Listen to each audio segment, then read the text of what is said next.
In today's video, I'm going to teach you how to create a credit memo in QuickBooks Online. A credit memo is a simple way to reduce what a customer owes you. You'll use it for things like returns, price adjustments, or when you've overbilled and want to give the customer credit on their account.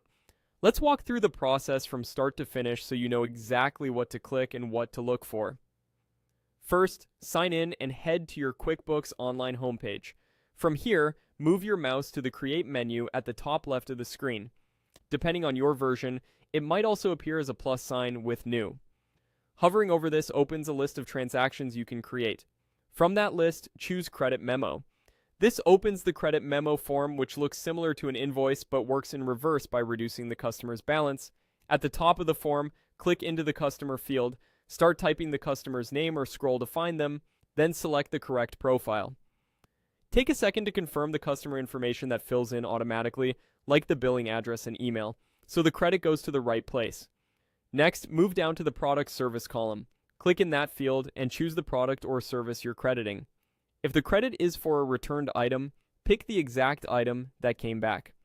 If it's for a partial refund or price adjustment, choose the relevant product or service that needs to be reduced. After you select it, review the description, quantity, rate, and amount. Adjust these details so they match why you're issuing the credit. If you track sales tax, make sure the tax setting reflects whether this line should be taxed. Accuracy here ensures your accounting and inventory stay aligned. Before you send it, glance at the date and the credit memo number. The date controls when this credit hits your books, so set it to the correct day. If you use classes or locations, verify those fields if they appear. Once everything looks good, click Save and Send. You'll see a preview of the message that will go to your customer with the attached credit memo. Confirm the wording is clear, then send it.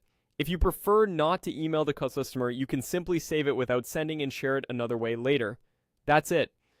You've created a credit memo that reduces your customer's balance and keeps your records accurate. Remember, a clear description and correct amounts help you and your customer understand exactly what's being credited.